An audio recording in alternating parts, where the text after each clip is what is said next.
I'm in the Waters and Stanton warehouse here, and this particular section is where we keep all our antennas, mobile antennas. And I want to talk today about HF mobile antennas because there's quite a lot of confusion about what is best, how to mount them, etc. And I think it justifies a video to cover that. There are several options available.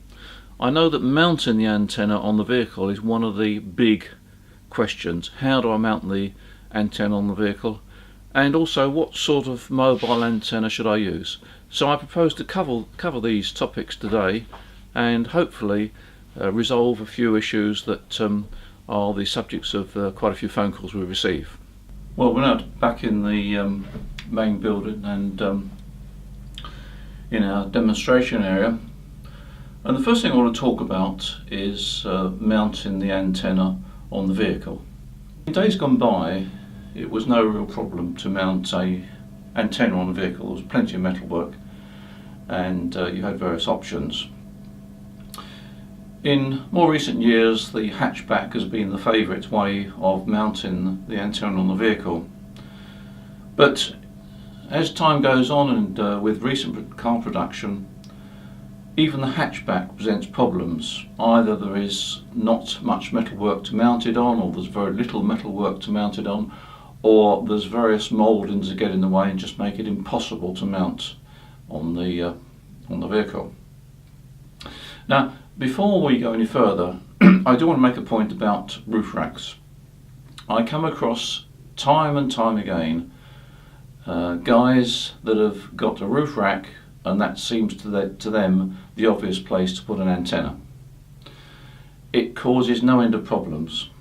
Even at VHF it causes problems, but at HF it is an absolute no-no. Never use a roof rack to mount an HF antenna on, because you'll find all sorts of problems in trying to tune it in. The SWR won't come down because the roof rack itself becomes part of the antenna system. There's no proper earth, there's no proper ground plane, and so the net result is that you can't get a decent match, you can't get a decent SWR, and you can't understand it. So a roof rack is an absolute no-no. In recent times I've come to the conclusion that the best option is a magnetic mount. Now, I've got a magnetic mount here. This particular one is about 5 inches in diameter, and it's got an SO239 on the top, and it's a sort of magnetic mount that I would recommend for the VHF. But I wouldn't recommend it for HF unless it was 10 meters, maybe 15 meters. So why? Well, let's think about it. A magnetic mount relies on capacity to make the RF earth connection, because with any HF antenna, vertical antenna, you need a ground plane. And the ground plane in the case of the magnetic mount is what's beneath it. I would strongly favour the roof of the car because that gives you a reasonable amount of metalwork. And that capacity is quite important. At VHF there's enough capacity from this single 5-inch mount to give you decent ground plane. But the capacity is just not great enough for HF. It needs a greater capacity. There is an alternative, and that is what I call the three-way mag mount, and here it is. This mag mount comprises 3 separate mounts tied together with a triangular plate and with an SO239 in the centre.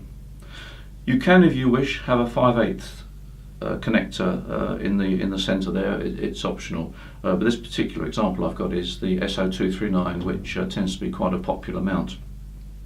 The advantage of this mount is that you've got these 3 separate mag mounts which provide much greater capacity. Collectively they provide a much greater capacity between the base, the earth side of the antenna, and the vehicle roof, and that is why for HF you need that extra capacity. That is why this 3-way mag mount provides that capacity, and this will actually work right up to 80 meters. It's fine. So I would strongly recommend this 3-way mag mount for most of your HF operation. But a word of warning: this magnetic mount is very powerful. Once you put it on the car, you'll have a hell of a job to get it off the roof again. But there is a way of doing that. All you need to do is to put the aerial back into the socket of the SO239, grab the aerial near the base, and that acts as a lever, and then you should be able to get your magnetic base off the roof of the car. So let's move on to the aerials. This particular one is a diamond HF base loaded antenna, which I particularly like because it's nicely made, very robust. It's got this nice fiberglass bendy whip at the top, which means to say that it'll take a lot of punishment if you hit trees and so forth, or even the garage overhanging door. And it's also got a nice clutch arrangement here, which makes adjusting it very simple, and I'll show you. You see, if I turn this clutch here, I can then move the whip up and down to tune it. It's very easy to do, and once you've locked it like that, it stays firmly in place. One of the reasons I like base loaded antennas is because all the weight is at the bottom, and the coil tends to be smaller than if it was further up the antenna. I have done some simple tests with field strength meters, and really and truly I don't notice too much difference between a base loaded antenna, a centre loaded antenna, or a top loaded antenna, and a top loaded one for mobile is probably not very practical. But there is another option which I want to show you. We've just shown you the diamond antenna, but the antennas by Hustler, the mobile antennas by Hustler, make a very interesting alternative. So let me show you. Now, I'm not quite sure how well you'll see this if I take the camera back, but this basically is a Hustler HF antenna. It's centre loaded. We've got this big coil here. The reason this coil is large is because it will handle 400 watts.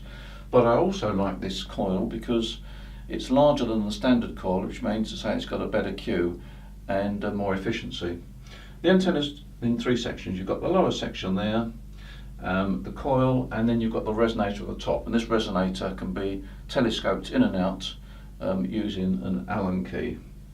This base section, I've got the short section here, but you can get a longer section.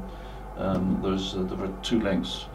The shorter length I think is more practical for normal mobile operation. Certainly this would sit in the mag mount quite nicely. So there we are, that's my take on HF antenna for mobile use. There are other options, but I think that from my perspective, simplicity has proved to be the sensible way to operate, and to do it, it requires a minimum amount of investment anyway. The antennas are not complicated, they're very easy to tune, and you've got your favourite part of the band, your antenna is pre-tuned, all you've got to do is nip out the car, put the appropriate antenna on, and away you go. But don't forget, don't use roof mounts, don't use luggage mounts. It really is an absolute no-no. Thanks for watching.